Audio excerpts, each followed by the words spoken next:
పెట్టుబడిలో నెలకు 50,000 నుండి 10 లక్షలు సంపాదించాలనుకుంటున్నారా? ఈ వెబినార్ లో జాయిన్ అవ్వండి. నమస్తే, వెల్కమ్ టు సుమన్ టీవీ. నేను మీ విష్ణు. ప్రస్తుతంతో పాటు certified financial planner Ram Prasad గారు ఉన్నారు. వారితో మాట్లాడదాం. సార్ నమస్తే. సార్ నమస్తే అండి విష్ణు గారు. రామ్ ప్రసాద్ గారు, ఒక 30,000 రూపాయల జీతం ఉన్న వాళ్ళు ఒక 10 లక్షల రూపాయలు ఖరీదు చేసే కారు కొనాలి అంటే ఏ విధంగా ఫైనాన్షియల్ ప్లానింగ్ చేసుకోవాలంటారు? 30,000 నిజంగా అతని జీతం అయ్యండి, అతనికి వెనక ఆస్తులు కనుక పెద్దగా లేకపోతే 10 లక్షల కారు కొనకూడదు. ఫైనాన్స్లో కార్ లోన్ కంటూ ఒక థంబ్ రూల్ ఉంది. అలా అనేది అందరికీ వర్తించదు. బట్ స్టిల్ మీ కారు యొక్క వాల్యూ మీ 10 నెలల జీతానికి మించకూడదు. కారు యొక్క వాల్యూ 10 నెలల జీతానికి మించకూడదు. అసలు ఫస్ట్ కార్ అనేది మీ నీడా మీ వాంటా అనేది ఫస్ట్ క్వశ్చన్. మీకు అవసరమా, అది మీకు ఒక లగ్జరీనా? ఎందుకంటే కొందరు అవసరాలు కొందరికి లగ్జరీ కావచ్చు, కొందరు లగ్జరీస్ కొందరికి అవసరాలు కావచ్చు. ముందు మీరు గుర్తించాల్సింది కారు మీకు అవసరమా, లేకపోతే అది మీకు ఒక లగ్జరీనా. ఇన్ కేస్ అది లగ్జరీ అయితే మీరు దాన్ని లోన్ లేకుండా క్యాష్ పెట్టి కొనగలిగితే కొనుక్కోవచ్చు. ప్రతి ఒక్కరు లగ్జరీస్ లైఫ్ లీడ్ చేయాలి, కానీ లగ్జరీస్ గురించి అప్పు చేయకూడదు. మీరు సంపాదించి లగ్జరీస్ అమ్ముకోవచ్చు, కానీ లగ్జరీ ఐటెం గురించి మీరు అప్పు చేయకూడదు. నా 30,000 శాలరీ, నేను 10 లక్షల కారు కొంటా, కానీ నేను క్యాష్ పెట్టి కొంటానంటే మీరు కొనవచ్చు. లోన్ తీసుకొని కొనకూడదు. లోన్ తీసుకొని కొన్న పక్షంలో మీ 10 నెలల జీతానికి మించి ఎక్కువ కాస్ట్ ఉన్న కారుని మీరు కొనకూడదు. మొదటిగా అది. ఓకే. సో ఎప్పుడైనా సరే ఈ కార్ అనేది అప్పు చేసి కొనడం కంటే కూడా ఏదన్నా మన దగ్గర లిక్విడ్ క్యాష్ ఉంటే కొనడం మంచిది అంటారు. అవసరమైతే కొనుక్కోండి. ఇప్పుడు నాకు అవ్వదు, కారు నాకు అవసరం అని అనుకున్నప్పుడు అవసరానికంటూ కొన్ని పారామీటర్స్ ఉంటాయి. ఇప్పుడు ఫ్యామిలీ సైజ్ పెరిగిపోయింది, చాలా ఇబ్బంది అవుతుంది. ఒకప్పుడు చెప్పారు క్యాబ్లే బెస్ట్ అని. ఎక్కడ క్యాబ్లు బెస్ట్? ప్రాక్టికల్గా చూస్తే క్యాబ్ ప్రైస్ ఒక ఫిక్స్డ్ ప్రైస్ ఉంటుందా? పీక్ టైంలో 700 రూపాయలు 800 రూపాయలు తీసుకుంటాడు. ఈవినింగ్ సాయంత్రం 6:30 తర్వాత 700-800. అది కాదు. ప్రతి ఒక్కరు కారు కొనుక్కోవాలి, కానీ that should not be A burden for you. ఇప్పుడు ఒకరిని ఫస్ట్ ఫైనాన్షియల్గా మనం ముందుగా చెప్పేది ఏంటి, ఎప్పుడైనా ఒకరిని మీరు కాపీ కొట్టద్దు అంటున్నాం. ఇతను పక్క పార్కింగ్ అతను బెలెనో కొనడానికి బెలెనో కొంటే తప్పు. మేబీ ఇతని శాలరీకి ఇతను ఆల్టో 800 కొనుక్కోవాలి. మన శాలరీ ఎంత, మనం ఎంత పెట్టగలుగుతాం అనేది దృష్టిలో పెట్టుకోవాలి. పక్కన లేదు 10 లక్షలు కొన్నారు, నేను 12 లక్షలు కొనాలంటే అక్కడ లోన్ వస్తుంది. 30,000 శాలరీ ఉన్న అతనికి వేరే లోన్స్ ఏం లేకపోతే కార్ లోన్ 12 లక్షలు కూడా వస్తుంది.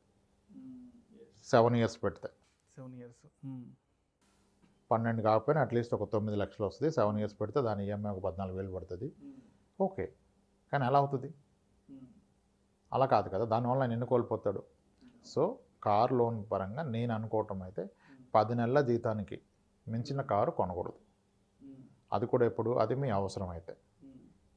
ఓకే, దాన్ని మీరు ఈఎంఐలు వెళ్తే ప్రాబ్లం లేదు. ఇప్పుడు 40,000 శాలరీ ఉన్న వ్యక్తి 10 మంత్స్ అంటే 4 లక్షలు. 4 లక్షల కారు రాకపోవచ్చు వర్షం. అంటే ఆల్టోలు వస్తాయి, కానీ కొంచెం బెలూన్ దాకా వెళ్తే 8 lakhs అవుతుంది కదా. ఇక తప్పనిసరి అయినప్పుడు దాన్ని అతను కనీసం ఒక 20-30% డౌన్ పేమెంట్గా పెట్టి బ్యాంకర్ ఇస్తాడు లోన్. మీకు 90% లోన్స్ ఇస్తున్నారు. ఇప్పుడు ఆటో లోన్స్ 95% ఇస్తున్నారు. దాని అర్థం మీరు ఎలిజిబుల్ తీసుకోమని కాదు కదా. ఒక 20-30% మీరు పాకెట్ నుంచి పే చేసి లోన్ అమౌంట్ మీ 10 నెలలు లేదా 1 year శాలరీకి మించకుండా ఉండే విధంగా చూసుకోండి. ఇప్పుడు మీరు అన్నారు, మీరు అన్న కేసులో ఏం చెప్పారు? 30,000 శాలరీ చెప్పారు. అంటే అతని పర్ ఇయర్ ఇన్కమ్ ఎంత? 3.6 lakhs. సో అతని కార్ లోన్ అట్లీస్ట్ ఇంకా హయ్యర్ సైడ్ 3.6 lakhs మించి కార్ లోన్ తీసుకోవచ్చు. మిగిలింది ఆయన పాకెట్ నుంచి పెట్టుకెళ్తే పెట్టుకోవచ్చు. అప్పుడు 10 లక్షల కారు కొనవచ్చు. 6 లక్షలు క్యాష్ పెట్టి 3 లక్షలు లోన్ తీసుకుంటే అతనికి నెలకు ఒక 6-7 ఈఎంఐ పడితే దట్స్ ఓకే, ఆయన మేనేజ్ చేయగలుగుతాడు. కానీ కారే నా జీవితాశయం అనుకుంటే మాత్రం ఇబ్బంది పడతాడు. ఓకే, ఇలా క్యాలిక్యులేషన్ చేసుకొని మనకు అవసరం అనుకుంటే ఎస్ వెళ్ళండి, కానీ లగ్జరీస్ని అప్పు చేసి కొనొద్దు. క్యాష్ పెట్టి కొనగలిగితే కొనుక్కోండి. ఓకే, ఏ టెన్షన్ లేకుండా ఉంటుంది. అప్పుడు కొనుక్కోండి, so that you will enjoy that car. ఈరోజు ఆలోచించకుండా 12,000 ఈఎంఐ పెట్టి 30,000 శాలరీ ఉన్న అతను కొనుక్కొని 12,000 ఈఎంఐ కట్టి 6,000 పెట్రోల్ పోసి 18,000 20,000 మీకు దాని మెయింటెనెన్స్కి వెళ్తే ఫ్యామిలీ ఎలా నడుస్తుంది? 30,000 శాలరీ ఉన్న అతనికి. పర్ఫెక్ట్లీ, ఎగ్జాక్ట్లీ, నిజం, కరెక్టే. తీసుకోవడం వరకు ఈజీనే, దాన్ని పోషించాలి కదా. కారు ఉంటే వీకెండ్ బయటకు వెళ్ళాలి, లేకపోతే వెళ్ళాలని ఆలోచన రాదు. ఉంటే వెళ్ళాలి కదా. ఏదైనా లాంగ్ ట్రిప్ వెళ్ళాలి. కారు ఉంటే లాంగ్ ట్రిప్ ప్లాన్ చేస్తారు. మరి అప్పుడు ఎంత ఉంది పర్ కిలోమీటర్, ఎంత అవుతుంది ఈ రోజున పెట్రోల్ ప్రైస్ ప్రకారంగా? అంత ఎఫర్డబిలిటీ చూసుకోవాలి కదా. సో చాలా పారామీటర్స్ ఉంటాయి. 30,000 ఉండగానే కారు కొనాలంటే ఇతని జీతం 30,000, ఇతని జీతం 30,000 కానీ ఇతని మీద ఎవరు డిపెండెంట్ లేరు, మంచి సపోర్ట్ ఉంది పేరెంట్స్ నుంచి, ఎదురు గవర్నమెంట్ రిటైర్డ్ టీచర్స్, పెన్షనర్స్, వాళ్ళకి వచ్చే పెన్షన్ ఎక్కువైపోతుంది, ఈయన అడగకపోయినా నెలకు 20,000 పంపిస్తారు, ఈయన కొనుక్కోవచ్చు. అట్లాంటప్పుడు కొనుక్కోవచ్చు. వేరే ఇన్కమ్ సోర్సెస్ ఏదైనా మనకు వస్తుంటే మన పేరెంట్స్ సపోర్ట్ లేకపోతే ఇంకేదైనా ప్యాసివ్ ఇన్కమ్స్, ప్యాసివ్ సోర్సెస్ ఏదైనా ఉండుంటే కొనుక్కోవచ్చు. అంతేగాని కేవలం ఆ 30,000 రూపాయలు జీతమే అంటే మాత్రం కొనుక్కోలేదు. చాలామంది మీరు శాలరీ ఒక్కటే చూస్తున్నారు, శాలరీ కాకుండా అదర్ ఇన్కమ్ సోర్సెస్ చాలామంది క్రియేట్ చేస్తున్నారు. ఇంట్రెస్టింగ్లీ నా దగ్గరకు ఒక ఫార్మా క్లయింట్ వచ్చారు, అతని శాలరీ 24,000, అతను పే చేస్తున్న రెంట్ 9,000, పిల్లల స్కూల్ ఫీజు ఇంచుమించుగా నెలకు 6,000 కడుతున్నాడు. స్టిల్ ఎస్ఐపి నేను 15,000 పెడతా అంటాడు. ఎలా పాసిబుల్? Wife and husband. ఎలా పాసిబుల్ సార్? ఎక్కడ నాకు స్కోప్ కనపడలేదు. మీకు వచ్చి 26,000 శాలరీలో మీరు ఎలా మేనేజ్ చేస్తారంటే మా వైఫ్కి ఉంది సార్ అన్నాడు. ఇంకా ఏం ఇన్కమ్ సార్ అని అడిగాను. ఆమె ఏంటి సార్ బిజినెస్ అంటే ఏం చేయదు సార్ అన్నాడు. ఏమి చేయకుండా ఇన్కమ్ ఎలా వస్తుంది సార్ అంటే మా వైఫ్ ఏం చేస్తా అంటే సార్ నా పేరు మీద 3 లక్షలు లోన్ తీసుకుంది, పర్సనల్ లోన్ 3 లక్షలు ఆమె తీసుకుంది, నా ఈఎంఐ ఆమె కట్టేస్తుంది. ఆమె ఏం చేసింది తెలుసా? ఆ 3 lakhsని ఆమె ఊర్లో 3 రూపీస్ ఇంట్రెస్ట్ తిప్పేస్తుంది. వాళ్ళ బ్రదర్స్ ఎవరు గిఫ్ట్ ఇచ్చినా డబ్బులు ఆమె 3 రూపీస్ తిప్పేస్తుంది. ఆమె పర్ మంత్ ఇన్కమ్ 19,000 వస్తుంది సార్ అంటదా ఆయన. ఏం ఇన్కమ్ ఆమెకు వచ్చేది? Interest income. అందరికి అది పాసిబులా? ఆమె చేయగలిగింది. ఆమె per month income through interest is around 18,000 to 19,000.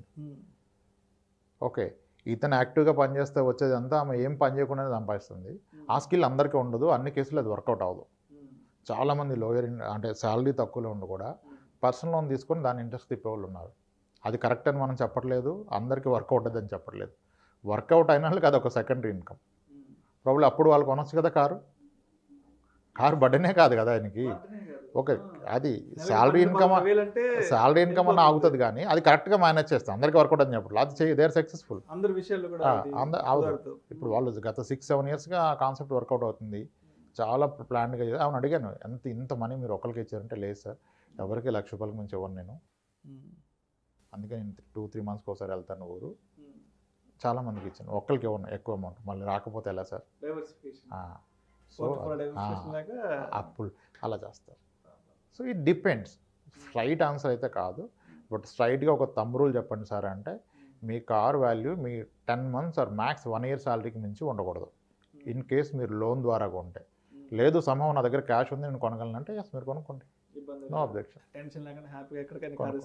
Yes ఎంత పెద్ద కారైనా కొనుక్కోండి, కానీ దాని మెయింటెనెన్స్ కాస్ట్ కూడా కన్సిడర్ చేసుకోండి. కొనడం పెద్ద కష్టం కాదు. ఓకే, ఎస్ సార్ అలా కొనుక్కోవచ్చు. Thank you sir, thank you so much Ramprasad గారు. ఒక 30,000 రూపాయల శాలరీ ఉన్న వాళ్ళు ఒక 10 లక్షల రూపాయల కార్ని కొనాలి అంటే ఏ విధంగా ఫైనాన్షియల్ ప్లానింగ్ అనేది చేసుకోవాలనే అంశం గురించి ప్రేక్షకులకు మీ విశ్లేషణ ద్వారా చాలా అద్భుతంగా వివరించారు sir. Thank you so much sir. Right sir, thanks అండి. ఇలాంటి మరిన్ని interesting videos and valuable information కోసం వెంటనే మా Suman TV money channel subscribe చేయండి, లైక్ చేయండి, షేర్ చేయండి. అదేవిధంగా మీ అభిప్రాయాలను వీడియోస్ కింద కామెంట్స్ రూపంలో మాకు తెలియజేయండి. And this is Vishnu signing off.